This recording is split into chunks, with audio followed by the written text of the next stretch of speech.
జనరల్గా మంచి రోజులు వచ్చినప్పుడు కష్టపడిన రోజులు మర్చిపోతాం అందరం. కొన్ని విషయాలు మీకు గుర్తు చేయాలనుకుంటున్నా. అశోక్ గారి గురించి మనం ఇన్ని మాటలు మాట్లాడుకున్నాం. అదే అశోక్ గజపతి రాజు గారిని ఎంత ఇబ్బంది పెట్టారో కల్లారో మనందరం చూసాం. అర్ధరాత్రులు వచ్చి అరెస్ట్ చేయాలని ట్రై చేస్తారు. ఏకంగా సింహాచలం దేవస్థానం నుంచి ఆయన తొలగించాలని ప్రయత్నిస్తారు. రాముడి తలది వేసినప్పుడు ఆ విగ్రహాన్ని చూడాలి, గుడికి చూడాలని చంద్రబాబు నాయుడు గారు వచ్చినప్పుడు అడ్డంగా లారీలు పెట్టారు. అన్నది ఒక డిఎస్పి అనరాని మాటలు అన్నారు.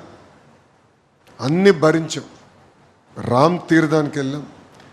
పైకి వెళ్ళి కిందికి వచ్చే సమయానికి బాబు గారి పైన అశోక్ గారి పైన ఎలాంటి కేసులు పెట్టారో మనందరం చూసాం.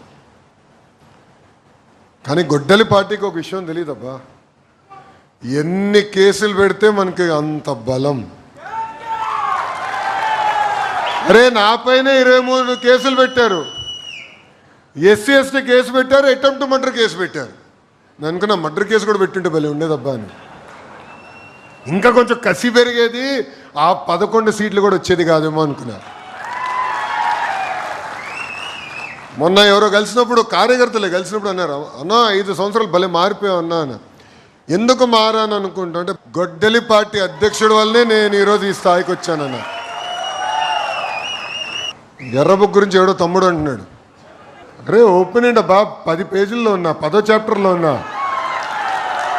తప్పు చేస్తే ఎవరిని వదిలిపెట్టాను రా భయ్, దబ్బడే. దాంట్లో ఎలాంటి ఫీలింగ్ లేదు. కానీ కష్టకాలాలు మనం మర్చిపోకూడదు. ఇది మన అందరం గుర్తుపెట్టుకోవాలి. ఎందుకంటే ఈరోజు అధికారులు సెల్యూట్ కొడతారు, వచ్చినప్పుడు మాడతారు. కానీ పడిన కష్టాలు ఎప్పుడు గుర్తుపెట్టుకోవాల్సిన అవసరం మనందరిపైన ఉంది.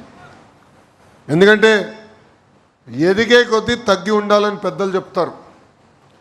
164 స్థానాలు వచ్చినాయని కాళ్ళు ఎగరేసుకుంటే 151 11 అయిందే, అది అహంకారం. అలాంటి పరిస్థితి మన కూటమి ప్రభుత్వానికి రాకూడదు. ఇంకా మొన్న జరిగిన ఎన్నికల్లో ఉత్తరాంధ్ర ప్రజలు గొడ్డలిపాటికి దిమ్మ తిరిగే విధంగా క్లీన్ స్వీప్ మనకి ఇచ్చారు. ఈరోజు ప్రజా కూటమి వాళ్ళ రుణం తీర్చుకుంటాం జరుగుతుంది. విశాఖ ఉక్కుని కాపాడుకున్నాం, రైల్వే జోన్ ఏర్పాటు చేసుకున్నాం. ఆనాడు భోగాపురం ఎయిర్పోర్ట్ ఓపెన్ చేస్తా ఉన్నాం, ఇచ్చిన హామీని మేరకు ఈరోజు ఎయిర్పోర్ట్ కూడా ఓపెన్ చేస్తాం జరిగింది. ఈ ఎర్ర బస్సు రాని ఊరికి ఎయిర్పోర్ట్ అవసరమా అని ఒక వ్యక్తి అన్నాడు. ఆ వ్యక్తికి పిలిపిస్తున్నారా? ఈరోజు ఆ ఎయిర్పోర్ట్ చూడు, దట్ ఈస్ చంద్రబాబు నాయుడు గారు. జిఎంఆర్ గారికి కాంట్రాక్ట్ వచ్చినా ఆయన ఒకటే చెప్పారు, భారతదేశంలో టాప్ 5 ఎయిర్పోర్ట్స్ ఏదంటే దానికి చిరునామా భోగాపురం ఎయిర్పోర్ట్ చేయండి అని ఆయన చెప్తాం జరిగింది. ఒక పట్టుదలతో పనిచేస్తున్నాం. డేటా సెంటర్స్ తీసుకోండి, టీసీఎస్, కాగ్నిసెంట్, ఇన్ఫోసిస్, ఇలా అనేక పరిశ్రమలు ఈరోజు ఉత్తరాంధ్రకే తీసుకొస్తాం జరుగుతుంది. ఇది ఉత్తరాంధ్ర పట్ల మాకున్న కమిట్మెంట్. ఎందుకంటే ఒక విషయం అందరం గుర్తుపెట్టుకోవాలి, 2019లో ఎదురుగాలున్న విశాఖపట్నం ప్రజలు తెలుగుదేశం పార్టీని ఆశీర్వదించారు, దీవించారు, శాసనసభ్యుల్ని గెలిపించారు. మామూలు శాసనసభ్యులు కాదండి. మా మాస్ మహారాజా ఉన్నాడు అక్కడ, వెలగపూడి రామకృష్ణ బాబు, కరెక్ట్ పేరేనా? మాస్ మహారాజా. నేను చూశాను ఆనాడు శాసన మండలిలో మేము అందరం పోరాడాం. ఒకే రాష్ట్రం, ఒకే రాజధాని, జై అమరావతి విషయమైనా మేము అందరం పోరాడతాం. బాబు గారు గ్యాలరీకి వచ్చారు. ఏకంగా గొడ్డలిపాటి అధ్యక్షుడు వాళ్ళ శాసనసభ్యులు పంపించారు బాబు గారి పైన, ఎగతాళి చేయండి, ఆయన అక్కడి నుంచి వెళ్ళిపోవాలని.